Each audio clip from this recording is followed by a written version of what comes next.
कि पूरे समाज को देख करके जो दुखों का, परेशानियों का, उलझनों का और व्यवहार जगत में जितनी भी कठिनाइयां हैं उनके आने का जो मूल कारण है वो आपा है। और आपा कहाँ से बनता है? आत्मा के बिल्कुल ठीक नीचे से ही बनता है।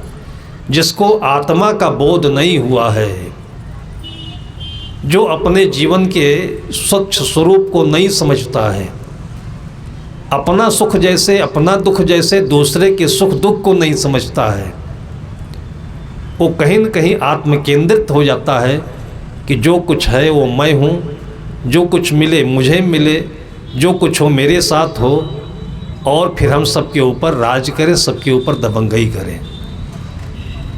इसको आत्मा के नीचे ही जो कील बनती है वहीं से उसको महत्व की आकांक्षा होने लगती है।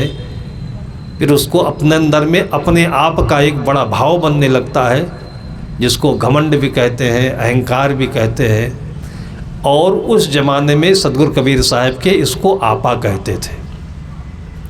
साहब कहते हैं अपनी भाषा में, आपा तजय। इसको छोड़ना चाहिए। सबका तकलीफ अपने जैसे है, सबका दुख अपने जैसे है। आज गांव के किसी एक लड़के में कोई अवगुण आया हुआ है, कल को धीरे धीरे दूसरे में आएगा, फिर तीसरे में आएगा, फिर पूरे गांव में आएगा। वैसे ही आएगा जैसे किसी घर में आग लगी है और हम हंस रहे हैं, बैठे हैं, ताश खेल रहे हैं, क्योंकि हमारे घर थोड़ी है, वो तो दक्षिण मोहल्ले में है।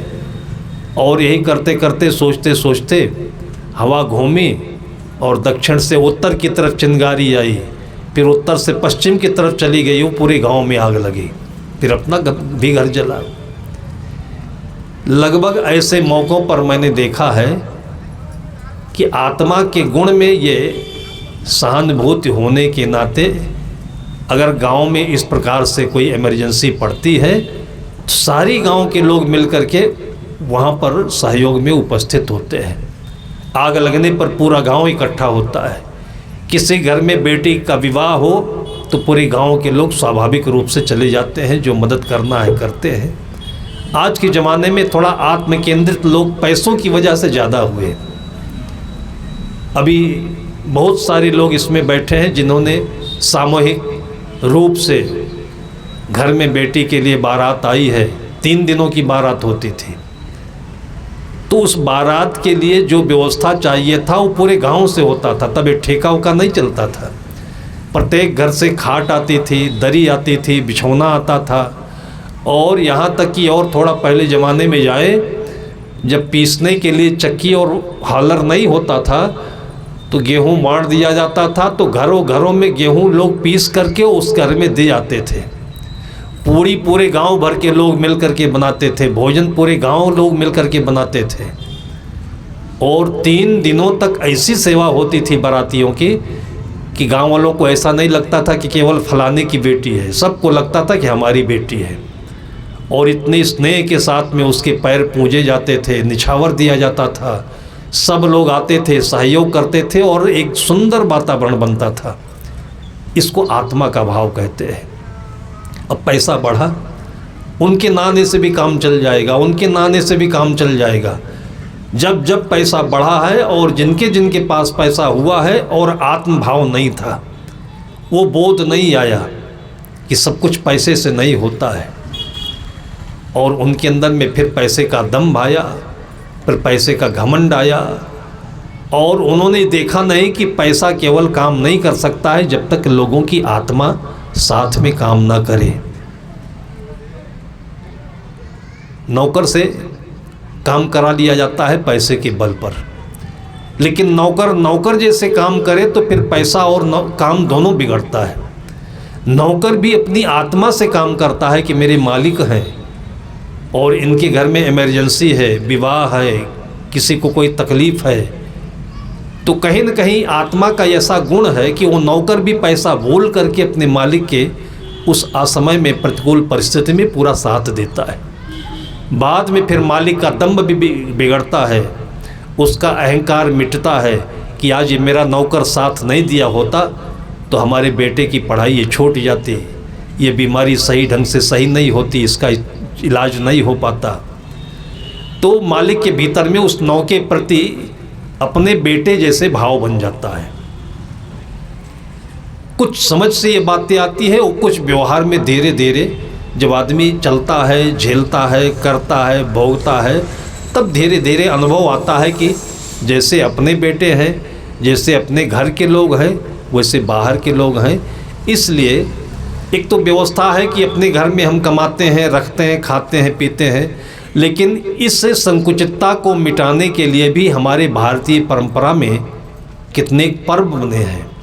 दीपावली आती है, होली आती है, और सभी लोग इतना भोजन बनाते हैं कि उसमें 10-20 लोग, 50 लोग, जिसमें गांव के सभी लोग इकट्ठे होकर के भोजन कर सकें। और अब धीरे धीरे ये संकुचितता बढ़ती गई कि घर में बनाया, खा लिया, और अब तो घरों में नहीं बनता है, पैसा लेकर होटल में चले गए और खा लिया और चले आए। तो जितनी जितनी ये संकुचितता बढ़ती जा रही है, तो अपने अंदर की जो पीड़ा है, जो दर्द है, और ये पीड़ा और दर्द किस लिए होता है? एक गलत तरीके से पैसा कमाने की पीड़ा बनती है। जैसे शरीर में खून खराब कैसे बनता है? अल्लम गल्लम खाने से बनता है, चाट मसाला खाने से बनता है, जो आजकल होटलों में मिलता है उसको खाने से बनता है। क्यों बनता है? कि ये सारी चीज़ें तेजाब बनाने वाली ज़्यादा होती है, एसिडिक जिसे कहते हैं। हमारे शरीर में एक अनुपात है, कुछ क्षारीय तत्व होते हैं, कुछ अम्लीय तत्व होते हैं, दोनों का कॉम्बिनेशन होता है, रेशियो होता है कि जो हम भोजन करते हैं उसमें 75-80% क्षारीय चीज़ें होनी चाहिए, जिसमें फल आता है, साग सब्जियां आती हैं, सलाद आते हैं। 20% केवल मिर्च मसाला अनाज खाना चाहिए। ये जो पुराने चिकित्सक हैं उनका अनुभव है। लेकिन हम लोग जो भोजन में खाते हैं उसमें फल और साग सब्जियां 20% भी नहीं होती है। 80% से ऊपर हम लोग मिर्च मसाले हैं, अनाज खाते हैं, और इसकी वजह से हमारा खून जो होता है ये गाढ़ा बनता है, गंदा होता है, विकारी बनता है, और इसी खून के विकारों की वजह से फिर धीरे धीरे हमारे शरीर में भारीपन आता है, ऐंठन होती है। जितने हमारे जॉइंट्स हैं ये कड़े पड़ जाते हैं तो कहीं गठिया बाई पकड़ता है, ब्लड का सर्कुलेशन बढ़िया नहीं होता है तो सिर भारी रहता है, फिर सिर दर्द होने लगता है। ये तो शारीरिक समस्या हो गई। इसी तरीके से नौकरी कर रहे हैं, अभी आज हमारे पास में पावर है, थानेदार हैं हम, जज हैं हम, और पैसा लेकर के उल्टा कर रहे, सीधा कर रहे हैं। तो पैसा ऐसी चीज़ है कि एक तरफ से आएगा, दूसरी तरफ से निकल जाएगा। लेकिन जो उल्टा सीधा किया हुआ है ये हमारे मन में इसके संस्कार और इसकी गांठें पड़ी रहती हैं। जब भी हम खाली होते हैं, और खाली होंगे कभी न कभी, बीमार पड़ने पर खाली होंगे, शाम के समय बिस्तर पर आएंगे तब खाली होंगे, और ऐसी ऐसी जितनी बातें हैं यादें बन करके दिमाग में सब घूमेंगी। तब नींद अच्छी नहीं आएगी, डर सताएगा, पाप का डर होगा, और फिर ये सिर भारी होता जाएगा, और फिर भूख बिगड़ेगी, और इसी प्रकार से फिर आदमी के भीतर में लोग जो कहते हैं कि अब यमराज आ गए हैं और इसके सिर को पटक रहे हैं। गलत गलत सपने आते हैं जिसमें सांड आता है, यमराज आते हैं, भैंसा आता है, चुड़ैल आती है, और तब कहते हैं जब ज़्यादा बिगड़ जाता है तब लोग कहते हैं इसको भूत लगा हुआ है, प्रेत लगे हुए हैं, और आओ बाओ बोलने लगता है। ये सब इकट्ठे नहीं हो जाता है 2-3 दिन में, ये सब होने में समय लगता है।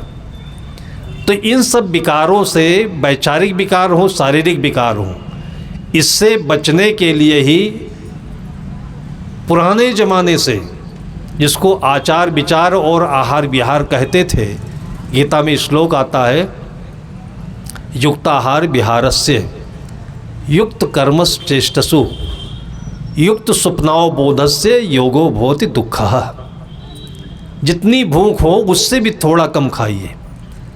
खाइए क्या केवल पूड़ी नहीं, केवल मालपुआ नहीं, केवल खीर नहीं। हालांकि ये सब अच्छी चीज़ें हैं, लेकिन ये अच्छी इसलिए हैं कि आपको भूख लगी हो, और भूख लगने पर रोटी मिले तो, पूड़ी मालपुआ मिले तो, ये दोनों चीज़ों में कोई ख़ास फ़र्क नहीं है, बल्कि रोटी ज़्यादा खा सकते हैं। अगर रोटी की जगह पर पराठा मिले, पूड़ी मिले तो कम खाइए। अब आश्चर्य ये है कि आज विज्ञान के ज़माने में जबकि बच्चों को इनका सबका फार्मूला बताया जाता है कि कैल्शियम क्या है, फैट क्या है, मिनरल्स क्या हैं, विटामिन्स क्या हैं, ये सारे बच्चे पढ़ते हैं स्कूल में, लेकिन जब खाने लगते हैं तो लगता नहीं खा रहे हैं। ऐसा लगता है कि जैसे ट्रैक्टर के अंदर में जेसीबी मशीन में पेट्रोल और डीजल भरा जाता है, बैठ के और हचक करके पेट में भर लिया, उसके बाद फिर इसमें पानी भी चाहिए, हवा भी चाहिए, थोड़ी खाली जगह भी चाहिए, ये भूल गए। पहले के ज़माने में जब पढ़ाया जाता था तो बताया जाता था कि आपको अनाज से जितनी ताकत मिलती है उतनी ही ताकत आपको हवा से भी मिलती है, जितनी ताकत हवा से मिलती है उतनी ताकत जल से भी मिलती है, और ये सब होने के बाद भी पेट में थोड़ी जगह आकाश के लिए, खाली जगह के लिए रखनी चाहिए। गोस्वामी जी कहते हैं, चित जल पावक गगन समीरा, पंच रचित या अधम शरीरा। 5 तत्वों के लिए जगह होनी चाहिए, और ये कई बार भरे चले जा रहे हैं। क्यों भरे चले जा रहे हैं? उसके मूल में चले जाएं तो अंतिम कारण यही लगता है, अहंकार। अहंकार क्या बोलता है? हमको ऐसी मानसिकता देता है कि हम कमाए हैं, हम नहीं खाएंगे तो कौन खाएगा इसको, दूसरा नहीं खा सकता है। ज्ञान क्या है? खाने की चीज़ें या दुनिया की सारी चीज़ों पर हमारा अधिकार नहीं है। जल पर हमारा अधिकार नहीं है, पृथ्वी पर हमारा अधिकार नहीं है, साग सब्जियों पर हमारा अधिकार नहीं है। पूरी पृथ्वी, पूरी सृष्टि पर किसका अधिकार है? एक शब्द में कह दे तो भगवान का अधिकार है। अब जो लोग भगवान को नहीं समझते हैं वो अभी माथा पटकने लगेंगे, झगड़ा करने लगेंगे। भगवान कहाँ दिखता है? कौन भगवान बैठा है? ये भी हमारा दंभ है, अहंकार है। अहंकार ऐसी चीज़ है कि जो एक कुर्सी पर बैठ जाता है, लेकिन भगवान ऐसी चीज़ है जो सब जगह व्यापक है। भगवान शब्द का अगर हम उसका विश्लेषण करें तो इसमें 5 अक्षर आते हैं। भा आता है, भा के साथ गा है, गा के साथ वा है, वा के साथ आ की मात्रा है, आ है और ना है। ये 5 अक्षर हो गए, और इन सब का एक एक अर्थ होता है। भा मने भूमि, गा मने गगन, वा मने वायु, आ मने अनल, ना मने नीर। 5 तत्वों के इस पूरे संश्लेषण को भगवान कहते हैं। जैसे आपका ये महासमुंद जिला है, अब इस शहर के अंदर हम आ गए, अब किसी से हम पूछें कि महासमुंद बताइए कहाँ है, अब महासमुंद किसी आदमी को कहें तो बनेगा, कि किसी के घर को कहें तो बनेगा, कि सड़क को कहें तो बनेगा, किसे कहें आखिर हम महासमुंद? अगर महासमुंद नाम से ही हम ढूंढने लगे तो महासमुंद में महासमुंद नहीं मिलेगा। तो जैसे महासमुंद नाम है लेकिन मिलेगा नहीं, ऐसे भगवान एक नाम है लेकिन मिलेगा नहीं। समझ में आ जाएगा। समझ में क्या आ जाएगा? उसको उपनिषदों में कहा गया कि ईशावास्यमिदं सर्वम यत्किंच जगत्याम जगत तेन त्यक्तेन भुंजीथा मा गर्धा कस्वित धनम। जो कुछ भी है ये सब ईश्वर का रूप है। इसमें आपके हित के लिए, जीवन जीने के लिए, खाने के लिए, पहनने के लिए, सुख भोग करने के लिए जितनी आवश्यकता है, नपा तुला लेकर के आप अच्छा जीवन जिए। माँ गृधा कस्वित धनम, लालच पूर्वक नहीं खाएं, लालच पूर्वक संग्रह ना करें, लालच पूर्वक इसको अपना ना माने। कस्वित धनम, ये धन किसी का नहीं होता है। किसका धन है ये? जिंदगी भर यही करते हैं। जो काम एक नासमझ चूहा करता है वो काम हम लोग आदमी होकर के इतना ज्ञान सुनकर जिंदगी भर करते हैं। चूहा क्या करता है? चूहे की ज़िंदगी को आप समझिए।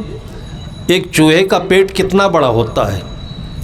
हम समझते हैं कि एक रोटी में एक चूहा 10 दिन तो खाए पेट भरता रहेगा उसका। अगर इतना करता चूहा तो कोई भी आदमी अपने घर से चूहे को भगाता नहीं, मारता नहीं है। लेकिन चूहे को ऐसी आदत मिल गई है, और कहाँ से मिली है अगर पता लगाएंगे तो भी पता लग जाएगा बड़ी आसानी से, कि एक तो दिन में निकलता नहीं है भाई। दिन में जब बच्चे खाते हैं चूहा भी साथ में खा ले। लोग तोता पाल लेते हैं, कुत्ता पाल लेते हैं, और जीव जंतु पाल लेते हैं, लेकिन लोग कहते हैं कि सबसे प्रेम तो कर सकते हैं लेकिन चूहे से नहीं कर सकते। क्यों नहीं करते? कि इसकी आदत है कि जहाँ रहेगा काटेगा ज़रूर। ये रात में निकलता है और उसके बाद आपके कपड़े काट देगा, आपका सामान काट देगा, कुछ नहीं होगा तो ज़मीन में खोद कर बिल बना देगा, और कहीं अनाज रखा हुआ है तो खाएगा नहीं, काट करके मुंह में भर करके अनाज और इस घर से उस घर पहुंचाएगा। कोई भक्त एक बता रहा था, आश्चर्य की बात लगेगी,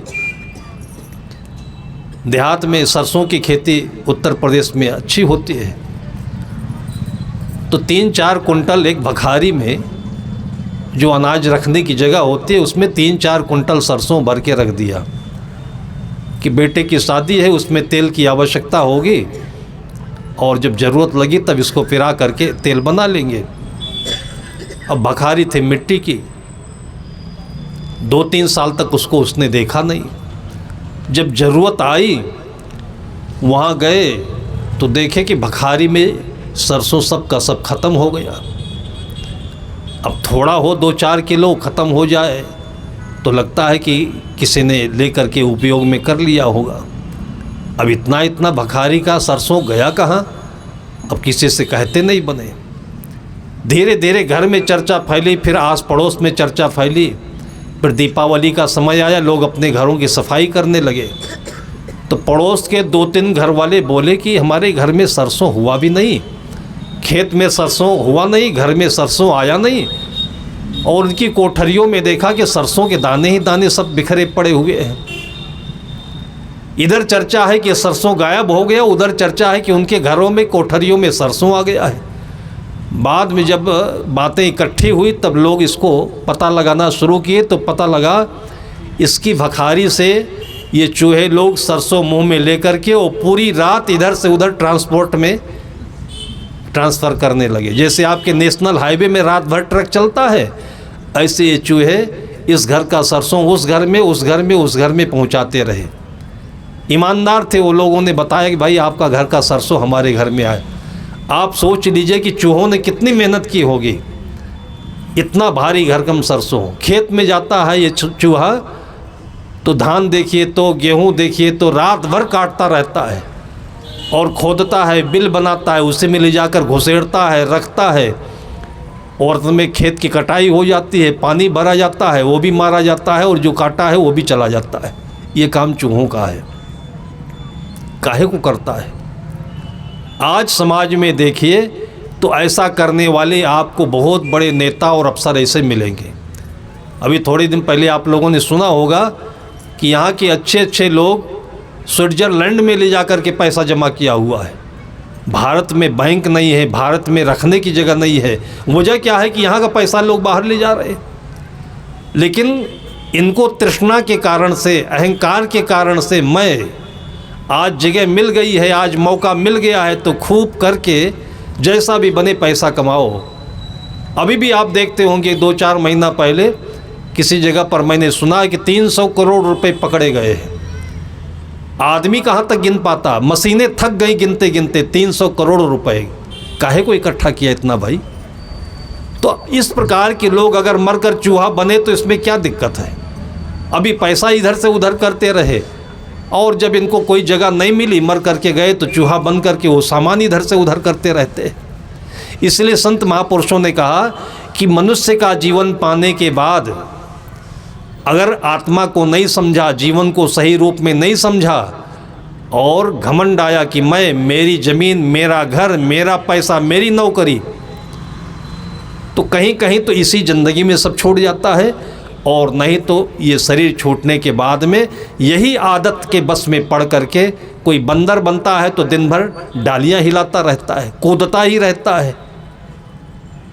कोई तृष्णालु बनता है तो चूहा बन करके यही किया करता है किसी को गुस्सा ज़्यादा आता है तो सांप बन गया, बिच्छू बन गया।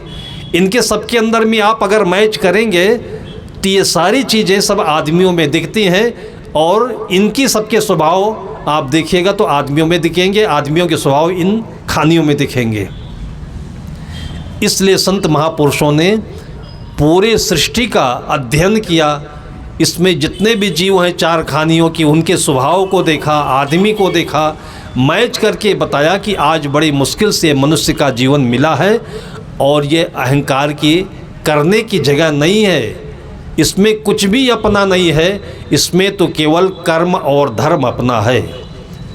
आज आपको अच्छा घर मिला है तो अच्छे से रहिए, जो आए गए हो उनकी अच्छे से सेवा करिए, जो धन संपत्ति मिला हुआ है बच्चों में, बच्चों से ज़्यादा बढ़े तो बाहर वालों में, या जिनकी आवश्यकता है उनके लिए, ये आप अपना मत मानिए, जिनकी आवश्यकता है ये उनका है। आप इसको उदाहरण से समझ सकते हैं कि जैसे बैंकिंग व्यवस्था है, बैंक में तो करोड़ों रुपए जमा होते हैं, और बैंक का मालिक कौन होता है? बैंक का मालिक अगर मोटी दृष्टि से कहें तो मैनेजर होता है या कैशियर होता है। अगर कैशियर और मैनेजर मालिक मान करके रुपया दबा के रख लिया तो पक्का तीसरे दिन वहाँ से वो सस्पेंड हो जाएगा, नौकरी चली जाएगी उसकी। मैनेजर का मतलब मालिक नहीं होता है, मैनेजर का मतलब प्रबंधक होता है। कैशियर का मतलब केवल उसको रख करके गणना करने का कैशियर का कर्तव्य होता है। मालिक कौन होता है? जिसने जमा किया हुआ है। जिसने जमा किया हुआ है वो भी मालिक नहीं होता है, वो बैंक का मैनेजर है, तो जिसने जमा किया हुआ है वो पैसे का मैनेजर है। मैनेजर का मतलब मैन शब्द से, मन शब्द से मैनेजर शब्द बनता है, मन शब्द से मनुष्य शब्द भी बनता है, और मन शब्द से व्यवस्था शब्द भी बनता है। मन के विशिष्ट अवस्था को व्यवस्था कहते हैं, मन के ज्ञान पूर्ण व्यवस्था अवस्था को व्यवस्था कहते हैं। ये पैसा आपको मिल गया, क्यों मिल गया? कि आपने पहले जन्म में अच्छा पुण्य कमाया था, तो आज आप कुछ कर रहे हो तो, नहीं कर रहे हो तो। ऐसी भी बात नहीं है कि आप घमंड करें कि मैं बहुत कुछ कर लिया हूँ तो पैसा हमें मिलेगा, और पैसा मिल गया है तो हम ही भोगेंगे।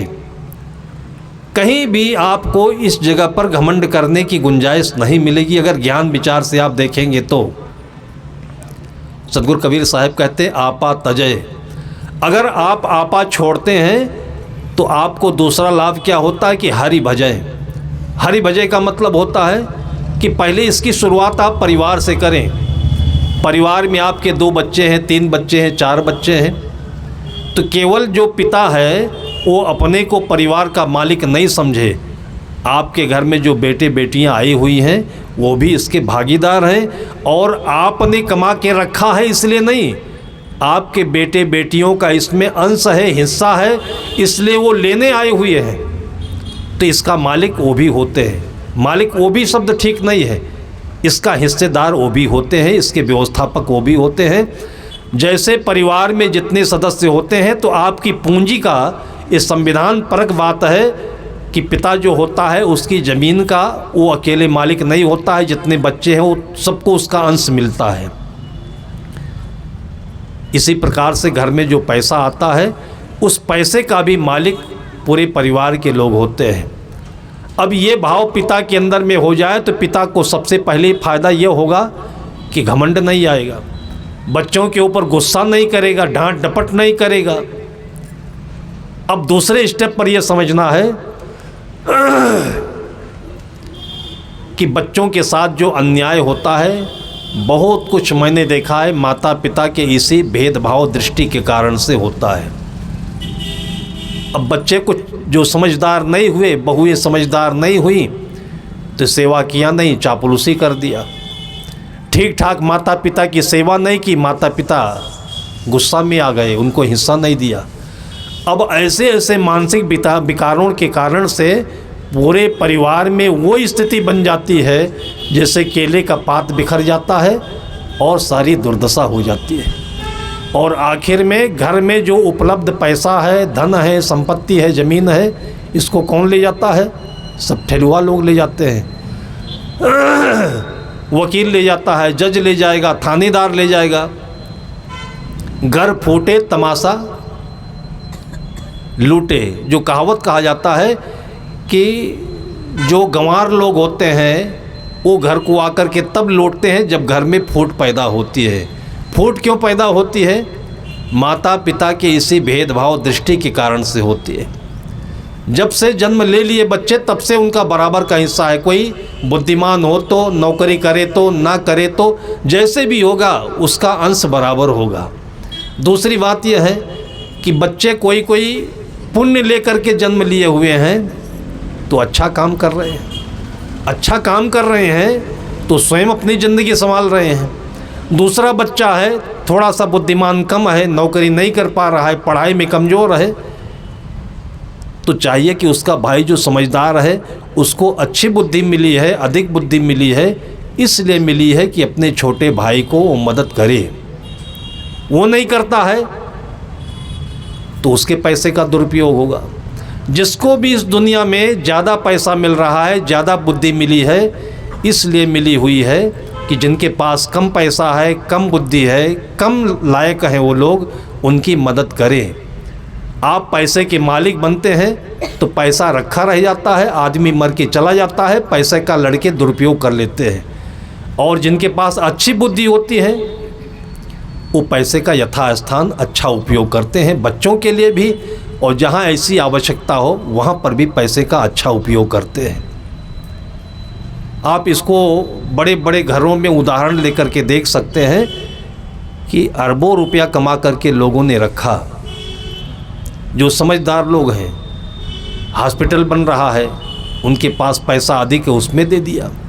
मंदिर बन रहा है, धर्मशाला बन रहा है, ऐसे सामाजिक जगहों पर दे दिया, क्योंकि उनको पक्का पता है कि ये पैसा छूट जाएगा, हम चले जाएंगे, ये पैसा हमारा है नहीं, होगा नहीं। इसलिए वो समझदारी दिखाते हैं कि इस पैसे का हमारे जाने के बाद में लोग गलत उपयोग ना करें, इसलिए ऐसा कर देते हैं। वैसा करने से उनके बेटों में जो सद्बुद्धि आती है,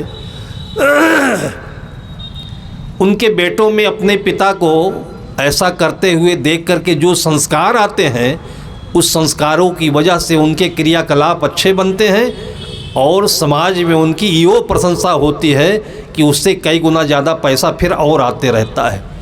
और इस प्रकार से आप देखिए कि टाटा को ले लीजिए, बिरला को ले लीजिए, रिलायंस को ले लीजिए, इन सभी लोगों ने इतने परिवारों का पालन पोषण किया हुआ है और ऐसे ऐसे सामाजिक धार्मिक कार्यों में पैसा लगाया हुआ है कि आज इतनी पीढ़ी होने के बावजूद इनका पैसा ख़त्म नहीं हो रहा है। इसके पीछे भी धर्म कर्म का कारण होता है। हम लोग ऐसे चिल्लाते रहते हैं कि ये बड़े बड़े पूंजीपति होते हैं, ये सारा दुनिया का पैसा इकट्ठा करके दबाए हुए रखे हुए हैं, लेकिन इनका साधन संयम देखें तो और इनके पैसे को व्यवस्थित ढंग से लगाने का तरीका देखें तो, इनके घरों में जाकर के इनके खाने पीने का तरीका देखें तो, इनकी सरलता देखें, विनम्रता देखें। विशेष करके मारवाड़ी समाज में आप जाइए, आपको बहुत कम लोग मांसाहारी मिलेंगे, आपको बहुत कम लोग वहाँ पर दारू पीने वाले मिलेंगे, लेकिन खाने पीने की व्यवस्था में देखिए तो शुद्ध देसी घी का सामान बनेगा।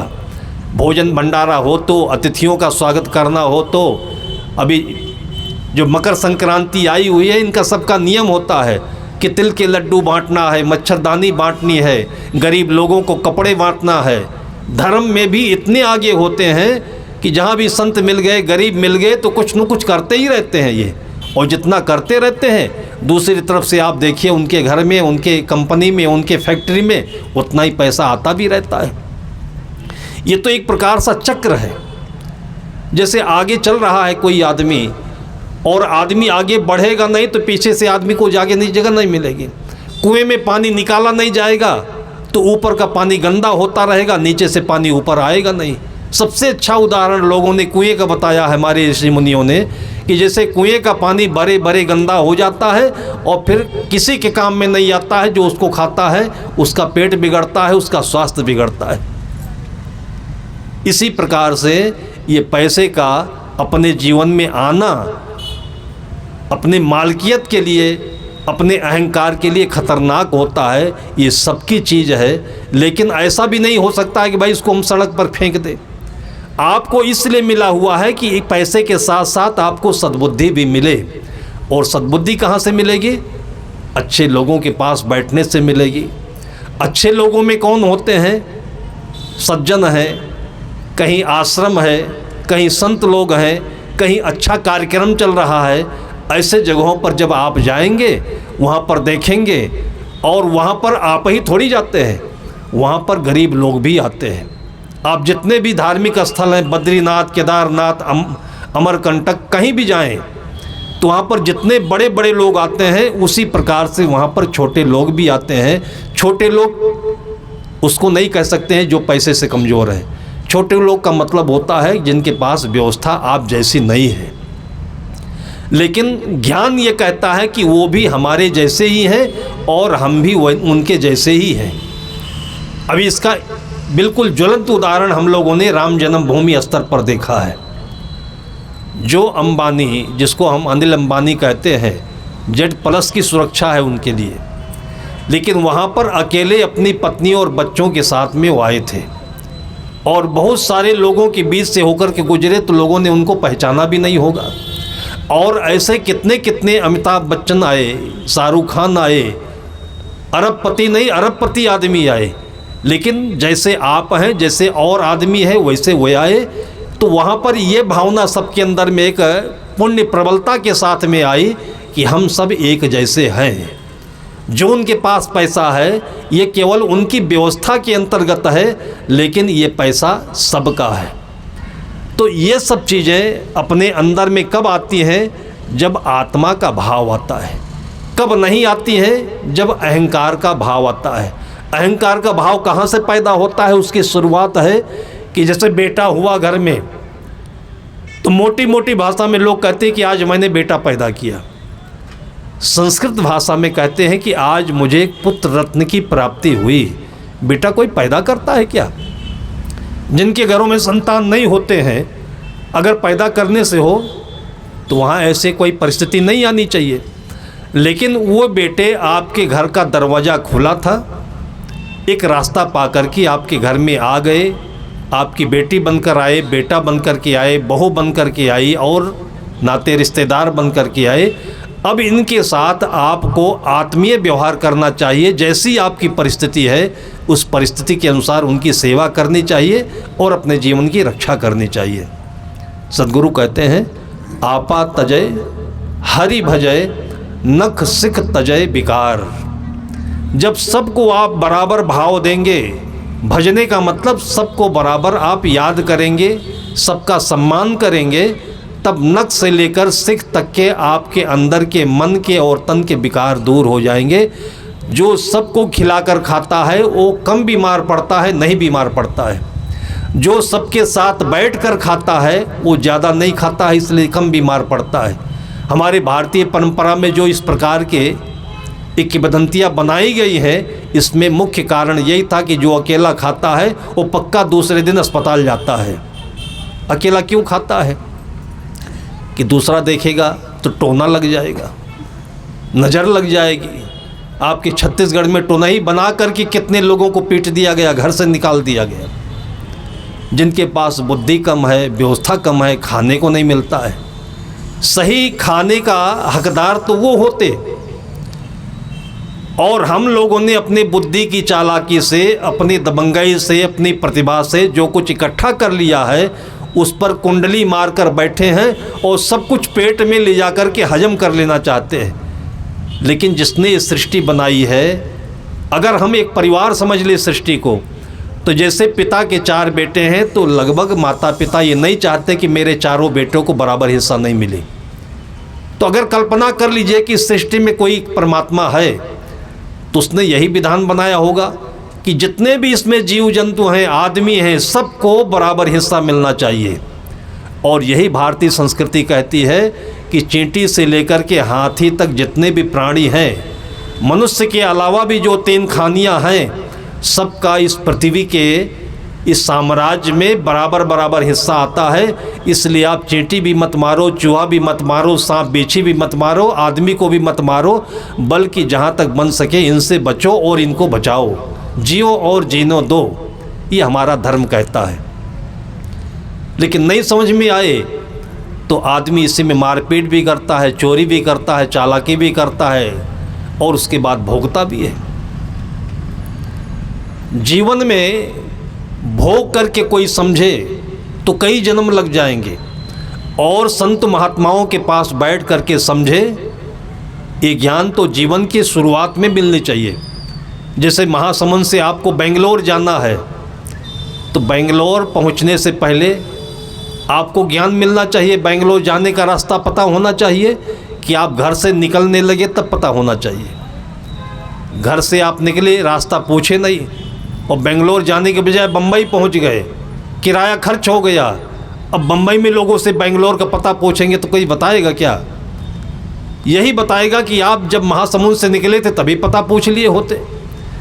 आज ज़िंदगी नई नई है, बचपन से जीवन जीने का ज्ञान मिल गया होता तो हम बेंगलोर की बजाय बम्बई काहे पहुंचते?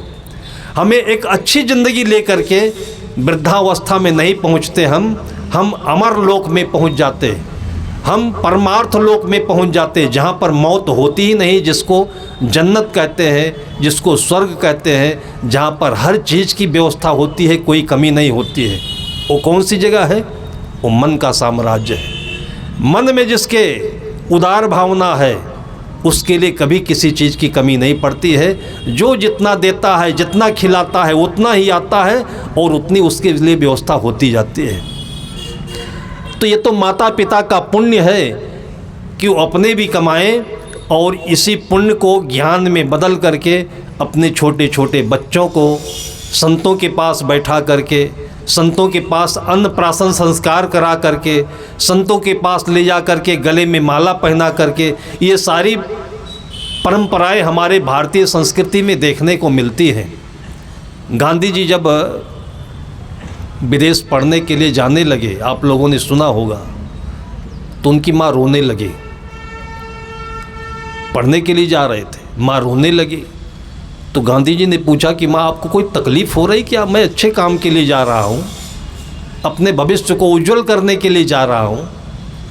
तो माँ ने बताया कि बेटा, मैंने सुना है कि जो जाता है विदेश में, इंग्लैंड में, तो कुकर्म में फंस जाता है। उनमें से दो सबसे ख़राब कुकर्म है। एक तो दारू पीना शुरू कर देता है, ड्रिंकिंग बहुत होती है वहाँ। दूसरी शादी कर लेता है। दोनों चीज़ें पहले हो गई थी इनकी। दूसरी बात, गांधी जी को बचपन में ही सदगुरु कबीर साहब की परंपरा, उधर अच्छा प्रचार है जिसको सौराष्ट्र कहते हैं। आप जामनगर जाइए तो जामनगर के आसपास में सदगुरु कबीर साहब की परंपरा के लोग बहुत मिलेंगे, लगभग आश्रम भी बहुत मिलेंगे आपको। तो बचपन में ही गांधी जी के गले में सदगुरु कबीर साहब की परंपरा में किसी संत ने माला पहना दिया हुआ।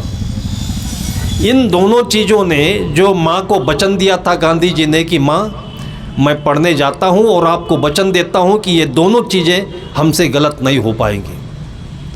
और जब इंग्लैंड गए हैं तो कुछ दिनों के बाद में पानी बदला, खाने पीने की वहाँ पर उतनी अच्छी व्यवस्था नहीं होती है, तो बीमार पड़े और हॉस्पिटल में भर्ती हुए। तो जैसे संस्कार होता है डॉक्टरों का, डॉक्टर भी वही भाषा बोलते हैं। मैंने बताया कि फोड़ा है डॉक्टर के पास, अगर एलोपैथ का है तो सीधे चाकू घुसेड़ देगा, अगर होम्योपैथ का है तो धीरे धीरे मीठी गोली दे करके उसको दबाएगा। हमारे प्राचीन परंपरा में है तो हल्दी लगा देगा, सेम की पत्ती लगा देगा। मतलब उसमें चाकू चलाने के नौबत ना आए, ऐसा भी तो कुछ हो सकता है। तो डॉक्टर भी ऐसे करते हैं। हमारे एक वक्त बता रहे थे कि मैं बीमार पड़ा और डॉक्टर के पास गया, तो डॉक्टर धीरे धीरे देखा और कहा कि आपको खून की कमजोरी है और आपको 1 हफ्ते तक अंडा खा लीजिए, ठीक हो जाएगा। वो भगत को इसी चोट लग गई, कुछ बोल नहीं दे पाई डॉक्टर से। जब वो भगत कुछ बोला नहीं तो डॉक्टर ने कहा कि कपड़ा निकालो, ठीक से मैं देख लेता हूँ। तो जब कपड़ा खोला भगत जी ने तो उनकी कंठी देखी गले में, और वो डॉक्टर जो था वो भी भगत घर का था। लेकिन चूंकि वो 5 साल 7 साल जो MBBS और MD किया हुआ है, वहाँ पढ़ाई ऐसी होती है, उनको बताया नहीं गया कि अंडे और शराब से बढ़कर के और अच्छी चीज़ें दुनिया में है। उनको अंग्रेजी भाषा बताई गई। जैसे उनके गले में कंठी देखा, तुरंत वो डॉक्टर कान पकड़ करके उठक बैठक लगाने लगा। उसने कहा भगत जी आज बड़ा पाप हुआ हमसे, मैंने बहुत गलत शब्द बोल दिया आपसे। आप किसी महान आत्मा के भक्त हो और आपको मैंने अंडा सुना दिया। हाथ जोड़ करके माफ़ी मांगी। गांधी जी को उस डॉक्टर ने बोला कि अंडा खाओ तो जल्दी ठीक हो जाओगे। अब गांधी जी भी निगुरा होते, निगुरा का मतलब जो गुण विहीन होता है, मतलब ऐसी चीज़ जिसमें उसका गुण निहित नहीं हो। जैसे च्यवनप्राश का डिब्बा आता है। अब च्यवनप्राश का डिब्बा आप लोग केवल आमिर खान के कहने से, किसी अभिनेता के कहने से प्रचार में आपने खरीद लिया, तो केवल उसी में च्यवनप्राश पक्का थोड़ी है कि निकलेगा। उसमें आपको भूसी का बुरादा भी मिल सकता है, उसमें और चीज़ें नकली भी मिल सकती है। उसको निकाल करके देखिए कि असली है कि नहीं है। इसी प्रकार से अगर आपके जीवन में गुरु का ज्ञान नहीं है तो असली नकली की पहचान आप नहीं कर सकते हो। गांधी जी को अगर गले में वो कंठी नहीं मिली होती और माँ का वचन नहीं होता तो गांधी जी डायरेक्ट अंडा खा ही लेते। गांधी जी के भीतर में जो ज्ञान था, वो दृष्टि थी, तो उस दृष्टि को लगाया और उन्होंने डॉक्टर से पूछा कि अगर मैं अंडा खाना शुरू कर देता हूँ तो बीमारी ठीक हो जाएगी। तो डॉक्टर ने कहा कि पक्की गारंटी नहीं कि ठीक हो जाएगी, लेकिन मैं बताता हूँ कि अंडा खाने से ताकत आता है। तो उन्होंने कहा गारंटी नहीं तो क्यों बेवकूफ़ बनाते हो? अंडा मैं खा लूँगा तो दोबारा बीमार पड़ूंगा कि नहीं पड़ूंगा? कहें ये तो और गारंटी नहीं है। तब उन्होंने पूछा कि अंडा खाऊंगा तो मरूंगा कि नहीं मरूंगा? कहा मरना तो सबको है, हम भी मरेंगे, डॉक्टर हैं, और तुम भी मरोगे, मरीज हो। जब कहा कि जब उसी को रास्ते पर जाना है तो फिर ऐसा क्यों करना है? अच्छे धर्म से चले, अच्छे काम से चले।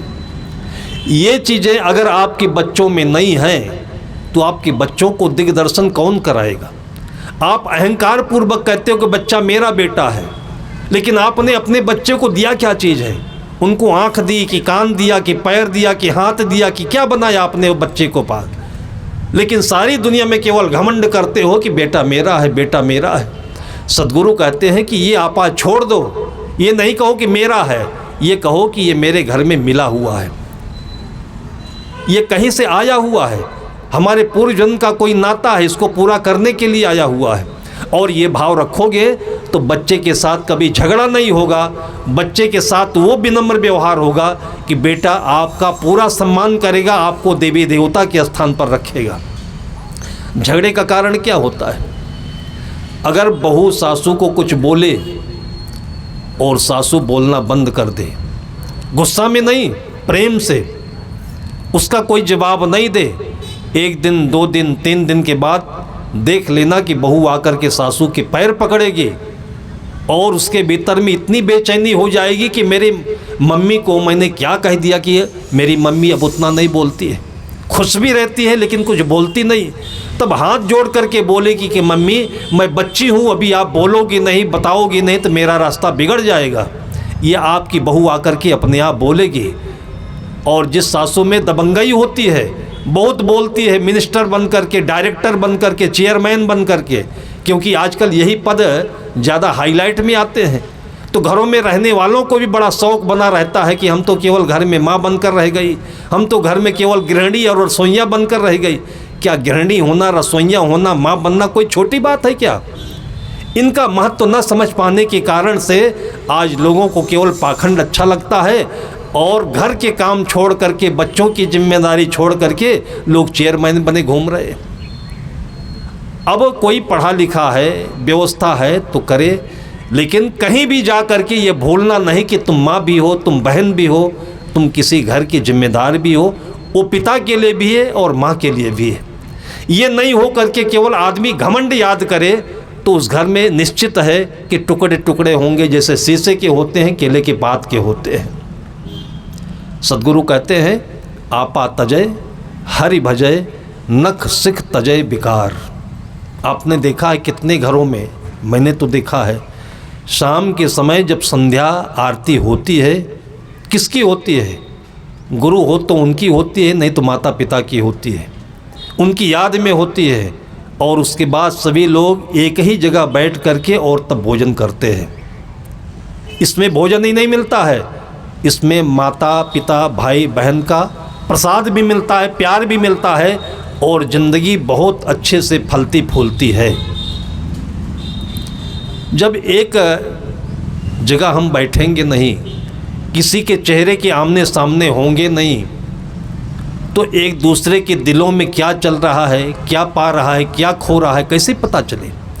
आज माता पिता की इन्हीं गलतियों के कारण से कोटा में इतने अच्छे अच्छे घरों के लोग अपने बेटों को बड़ी बड़ी संपत्ति खर्चा करके भेज रहे हैं, क्या बनाने, डॉक्टर इंजीनियर बनाने।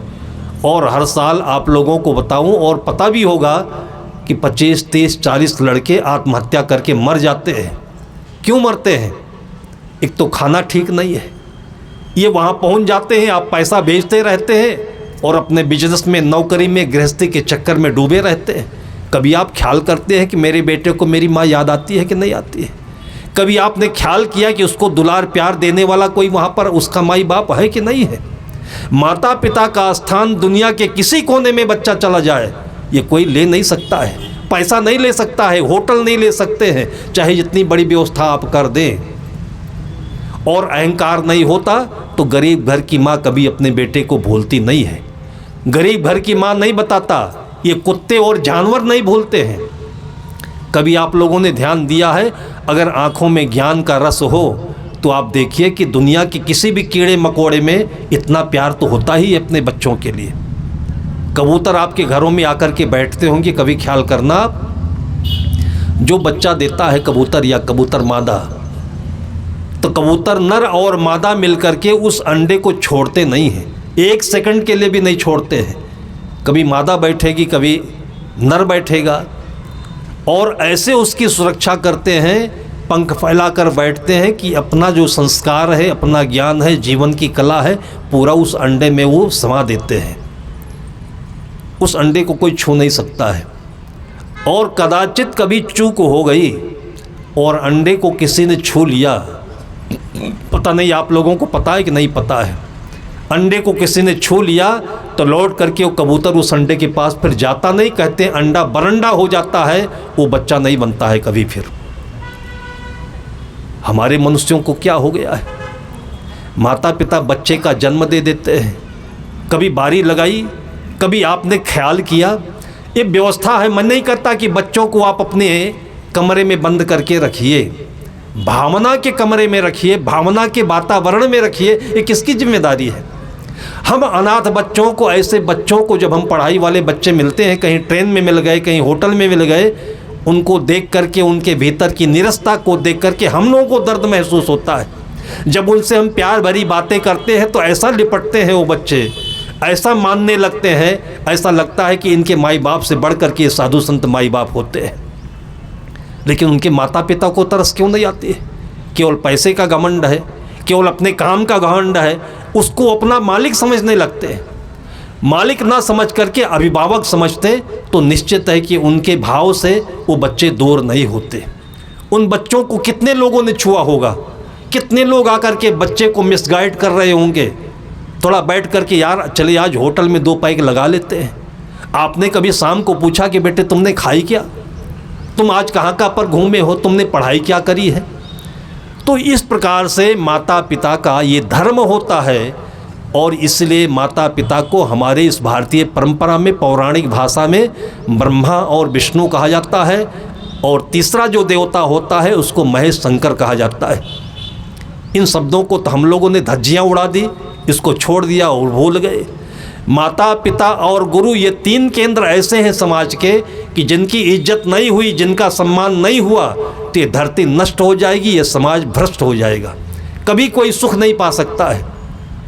इसलिए माता पिता और गुरु होना ये जीवन का बहुत बड़ा पद है, बहुत बड़ा धर्म भी है। इस धर्म का जो पालन कर ले वो सीधे साक्षात स्वर्ग को जाता है, मुक्ति को प्राप्त करता है, और दोबारा उसको इस योनि में नहीं आना पड़ता है। ऐसे हमारे ऋषि मुनियों ने कहा हुआ है।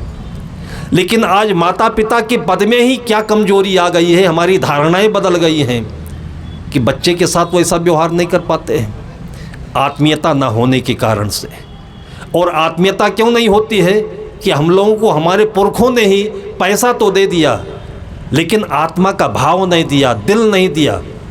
आप लोगों ने देखा कभी जब बेटियां विदा होने लगती हैं तो बाप भी अपनी बेटी को दिल देता है, गले से लगा करके आंसू भी देता है, दिल भी देता है, और वही चीज़ बेटी को ज़िंदगी में मजबूत करता है। ऐसे माँ भी देती है। तो ये माता पिता की जिम्मेदारी होती है, और इसी से आपको जो रिफ्लेक्शन होगा, जो आपको रिएक्शन होगा, वो परम सुख के रूप में होगा। आपके बच्चे सुखी होंगे तो सुख किसको मिलेगा? कोई साधु लोग आपसे इनकम टैक्स लेने आ जाएंगे क्या? आज इस जिम्मेदारी को आप निभाते हो तो साधु लोग तो एक जगह बैठ करके केवल आपका समाचार सुन रहे होंगे कि आपके बेटे अच्छे मंत्री बन गए, डॉक्टर बन गए, इंजीनियर बन गए, समाज की सेवा कर रहे हैं। कोई ध्रुव बना, कोई प्रहलाद बना, कोई कबीर बना, तो नाम किसका होगा? नाम साधु परंपरा का होगा, और माता पिता का राम और सीता, कृष्ण और राधा के रूप में होगा। ये दो नाम अमर हो गए हैं आज, उन्हीं में आप सबकी भी बारी होती है। इसलिए उन नामों को सुन करके आप सबके भीतर में एक उत्कंठा जगनी चाहिए कि हमारे बेटे में हमारी भावना कब जगेगी। ये हम लोग खुश नसीब हैं कि इस परंपरा में आज बैठे हुए हैं, इन चर्चाओं को सुन रहे हैं। फिर भी तूफ़ान बहुत है, भौतिक बात का तूफ़ान है। ये गाड़ियों का, मोटरों का, ग्रेनाइट का, मार्बल का, पैसों का, खाने पीने में आज देखिए, कभी कोई ज़माना होता था कि छत्तीसगढ़ में हम लोगों को पान रोटी मिलती थी तो आनंद आ जाता था। आज चुपके चुपके घरों में बोलना पड़ता है, भाई आज हमारी जलपान में पान रोटी भी बना दीजिए। तुम्हारे बहनें कहती, साहब हमारी इज्जत ले लेहू का। पान रोटी का मतलब इज्जत गई, और पिज्ज़ा का मतलब, माइक्रोनी का मतलब इज्जत बन रही है। आज हमारे बच्चों में ये सब सिगुफाएँ, ये जहर किसने बो दिया?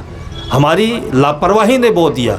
आप अपने घरों में अच्छे अच्छे व्यंजन बना रहे होते, होटल में खाना बंद करते, तो आपके बेटे बेटियां ये आइटम बनाना भी सीखते। हम लोगों ने बचपन से अपने माँ के साथ रह करके और ये चीज़ें बनाई हैं, तो साधु होने में तकलीफ़ नहीं हुई। आज भी आपसे अच्छा मिठाई बना सकते हैं, पूरी पकवान बना सकते हैं। जो काम आप और आपके बच्चे नहीं कर सकते होंगे, वो हमारे साधु संत कर लेते हैं। आज भी वो ट्रेनिंग दी जाती है।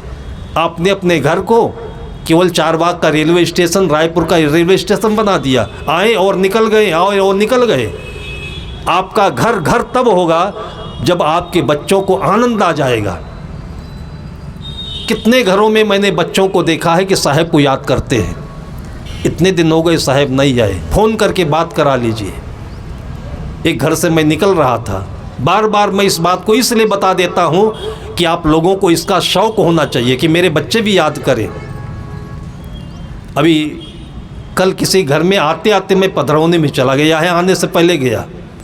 एक छोटी सी बच्ची थी कि बच्चा मैं पहचान नहीं पाया, और हमारे साथी लोग जब आरती गाने लगे तो मुझे लगता है कि अभी 2 साल की रही होगी, और 2 साल में पहली बार वो गीत गाई हुई है। गीत तो नहीं गाई, लेकिन इतने सुंदर तराने गाने लगी हो। मैंने उसकी माँ से पूछा, मम्मी से, इससे पहले भी कभी गाई थी क्या ये? संत गए और आरती पूजा देख करके, फूल देख करके आह्लादित हो करके उसके भीतर से गीत फूट ही गए वो, और वही मीरा के गीत बन जाते हैं, वही राधा के गीत बन जाते हैं, और वही आपका भजन बन जाता है, और बेटी का वही सुंदर भविष्य बन जाता है। घर में संतों के आने से ये लाभ होता है। मैं घर से बाहर निकल रहा था, सामान बाहर निकाले जा रहे थे। जब आप ये समझते हो कि घर में साधु आया गया, बोझ उतर गया, तो फिर इससे अच्छा है कि साधु घर में नहीं आए, तो अच्छा है आप हल्के में रहिए। आप,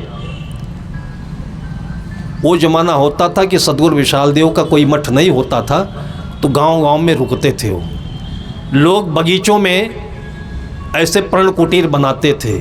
बनाने में 6-6 महीने, 1-1 साल लग जाते थे, और तब लोगों को हल जोतने का काम होता था, खेती बाड़ी में बहुत परिश्रम करते थे।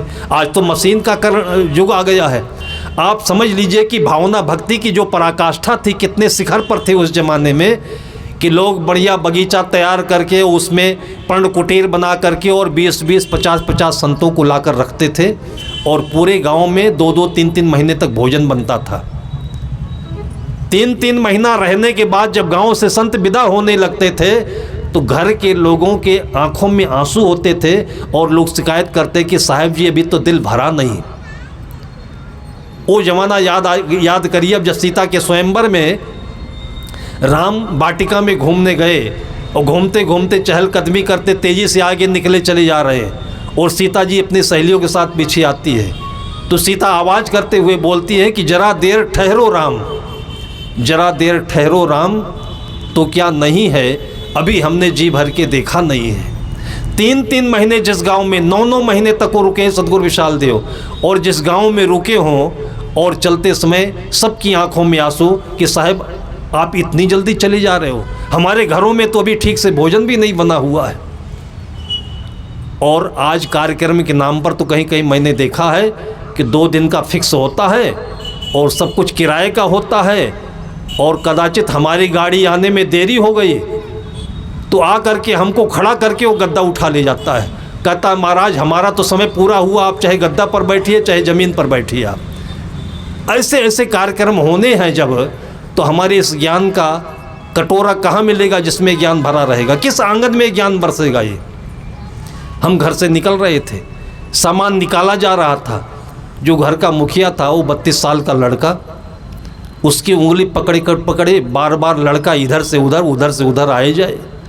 जब उस बच्चे को ऐसा लगा, वो 4 साल 5 साल का बच्चा रहा होगा, उसको ऐसा लगा कि अब साहब चले ही जाएंगे, और मेरे पापा ने कुछ कहा नहीं, तो अपने पापा से धीरे से कहता कि पापा आपने कुछ कहा नहीं, साहब अब दोबारा कब आएंगे। वो कुछ बोले नहीं। 1 बार बोला, 2 बार बोला, पापा कुछ बोले नहीं। तीसरी बार फिर उसने कहा कि पापा आपने कुछ कहा नहीं, साहब फिर कब आएंगे। तो मारे गुस्सा में वो पापा बोलते हैं साले तेरे को क्या मिलता है साहब के आने से। उसको झंझट लग रहा होगा, झंझट दूर हो रहा है, और ये फिर झंझट बुला रहा है। पापा ने कहा साले तेरे को क्या मिलता है, ये पापा की भाषा है। फिर भी वो बच्चा गुस्साता नहीं है और हंसते हुए बोलता है पापा जब साहब आते हैं ना तो संतरा खाने को मिलता है, संतरा। तब जाकर के पापा का जो गुस्सा था वो पानी बन करके उसकी आंखों से निकल जाता है। आज बाद में उसको मैंने समझाया कि तुम अपने को धन्यभागी समझो कि तुम्हारे बेटे में ये आँख मिली, ये चक्षु मिले कि संत को पहचाना तो एक बार। ये तुम्हारे ज्ञान का रस दे रहा है तुम्हारा बेटा, तुम्हारे उज्जवल भविष्य का ये प्रतीक दे रहा है, उसकी शायद घड़ी बना रहा है ये, और तुमको जल्दीबाजी लगती है। जिस घर में बच्चों में ये संस्कार आए उस घर में समझिए कि कुछ नया होने वाला है, कुछ अच्छा होने वाला है, और धरती पर स्वर्ग का अवतरण होने वाला है। लेकिन मारे अहंकार के कि हमारा घर, इसमें कोई आना नहीं चाहिए। इस कारण से घरों में अच्छी अच्छी छवियां नहीं आ पाती हैं, और हम लोग खिड़की दरवाजे बंद करके और उसी में घुटते रहते हैं, मरते रहते हैं, और ज़िंदगी नरक बन जाती है।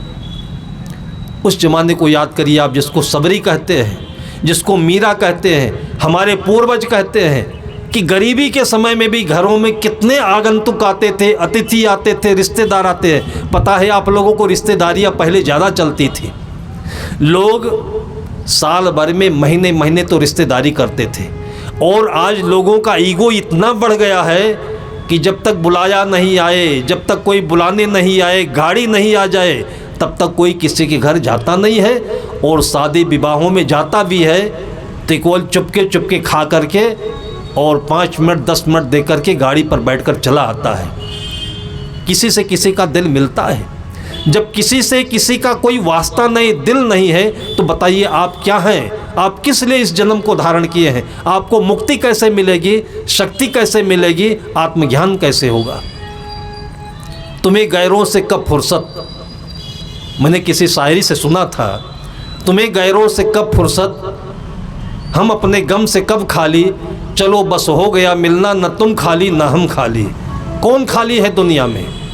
जब 2 आदमी एक साथ बैठ करके, उन 2 आदमी में माँ बेटे भी हो सकते हैं, सासू बहू भी हो सकती है, भाई भाई भी हो सकते हैं, मित्र मित्र भी हो सकते हैं।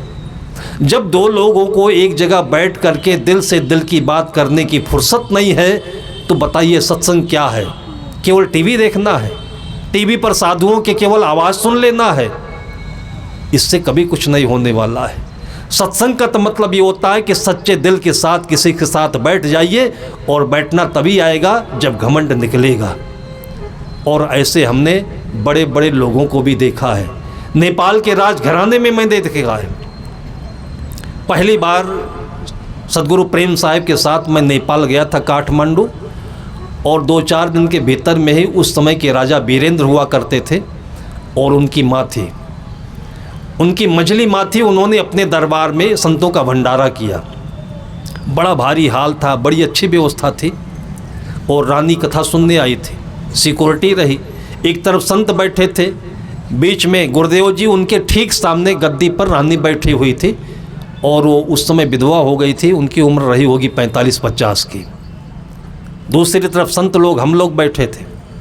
1.5 घंटे तक गुरुदेव जी ने प्रवचन किया है और मैंने देखा कि हम लोग तो ठंडे के मारे वैसे पतला कपड़ा पहनते हैं, ठंडी अधिक होती है तो घुटने में दर्द होने लगी, कभी लंबा करे कभी टेढ़ा करे।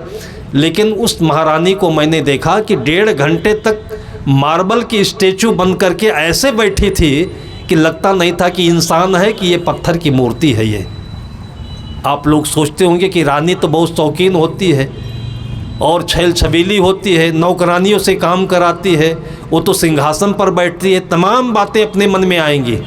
लेकिन वो रानी थी जो 1.5 घंटे तक एकदम टस से मस्त नहीं होकर स्थिर आसन पर, इतना ध्यान में बैठना भी मुश्किल होगा लोगों को। बड़े बड़े लोगों में बड़े गुण भी होते हैं, बड़ी क्षमताएं भी होती हैं, लेकिन वो छुपी रहती हैं। और जितनी बुराइयां हैं आज देखिए टीवी में, अखबारों में सब सामने आती रहती है। रोज़ इतने रेप हो गए, हिंसाएं हो गई, हत्याएं हो गई, लेकिन बड़े लोगों के बड़े काम नहीं दिखते हैं। वो दिए जाएं तो हमारे बच्चों में लगे कि हम भी ऐसा हो सकते हैं। किसी ने अपने माँ बाप की सेवा की हो, ऐसा कोई टीवी पर लड़का दिखाया गया आपको? आज तक नहीं दिखाया गया। तो हमारे श्रवण कुमार कैसे जन्म लेंगे? होंगे भी तो छिपे होंगे, और जो करना है वो तो कर ही रहा है। कितने शिष्य अपने गुरुओं की सेवा किया, कितने लोगों ने गरीबों की सेवा की, लेकिन ये किसी के दिलों में बसता है क्या? किसी को दिखाया जाता है क्या? ये परंपरा नहीं हमारी। साधु संत नहीं आ जाए तो कोई समझ भी नहीं सकता है कि निस्वार्थ होकर धरती पर कोई जिंदा भी जी रहा है क्या? उस रानी को मैंने देखा जब भंडारे के समय हम लोग बैठे भोजन करने के लिए, जलपान करने के लिए, तो गुरुदेव जी के पास जा कर के जैसे कोई बहू बेटी बैठती है वैसे पलथी मारकर ज़मीन पर बैठी और उसके बाद संतरे छील रही थी। मैंने पहली बार देखा कि हम लोग इतना सेवा करना नहीं सीख पाए थे। वो संतरे का छिलके निकालती है, छिलके निकालने के बाद संतरे की जो फांकियाँ होती हैं वो अलग करती है, फांकियों को फोड़ करके संतरे में जो छोटे छोटे रस के दाने होते हैं वो निकाल करके तब साहब के हाथ में देती है, तब साहब संतरा खाते हैं। उस ज़माने में तो हम लोगों के पास मोबाइल नहीं था, नहीं तो ये तो हर सत्संग में रिकॉर्डिंग करके लोगों को दिखाने वाली बात थी। ये कितने बड़े पद पर होने वाले भी दुनिया के राजा रानी कहलाने वालों में इतनी विनम्रता, इतनी श्रद्धा, इतनी आस्था कि मैं समझता हूँ कि आप लोगों के बीच में वो होती तो आपकी दीदी बहन जैसे ही होकर कि आप लोगों को मन को एकदम प्रसन्न करके जाती हो। तो ये कहते हैं कि अहंकार को निकाल देने पर आदमी के भीतर में क्या बचता है? वो आत्मा है। उसका एक ही अर्थ हो सकता है जिसको मक्खन कहते हैं, जिसको फूल कहते हैं, कि वो फूल कहीं से भी आपके शरीर को, आपके मन को, तन को चुभता नहीं है। वो मक्खन आपके मुख में जा कर के पता नहीं लगता है कि कब अंदर चला गया, आपके शरीर को शक्ति दे गया। इसी प्रकार से ये भक्ति, ये शक्ति, ये ज्ञान, ये कर्म आपके जीवन को मक्खन बनाए, ये आपके जीवन को फूल बनाए, जिसको सुमन कहते हैं, सुंदर मन कहते हैं। इसके लिए बहुत बड़ा उपक्रम नहीं करना है। हम तो 1.5 घंटे केवल बातें बोल दिए। आपको केवल इतना करना है कि हमारा कुछ नहीं है, ये सब गुरुजनों का है, माता पिता का है, किसी का आशीर्वाद है। और तब देखिएगा कि आपके भीतर अहंकार नहीं पलेगा और जो कुछ है वो ज़्यादा सेवा में भी लगेगा, जाएगा भी और ज़्यादा आएगा भी। और आपके हाथों से यश और कीर्ति आपके पूरी पीढ़ी को मिलती रहेगी। और यही यश कीर्ति आज भगवान राम के नाम पर हम लोग जो गुणगान कर रहे हैं, इसीलिए कर रहे हैं कि राम ने सत्ता का लोभ न दिखा करके त्याग तपस्या की ओर बढ़े हैं। और ऐसे ही आपके बच्चों में यह ज्ञान वैराग भर जाए, संस्कार से उनका जीवन सिंचित हो और आपका घर में भी ये राम का आचरण दिखे। यही संतों की आरती है, यही पूजा है, यही अयोध्या की शोभा है। इन्हीं शब्दों के साथ आज की चर्चा को मैं यहीं पर विराम देता हूँ।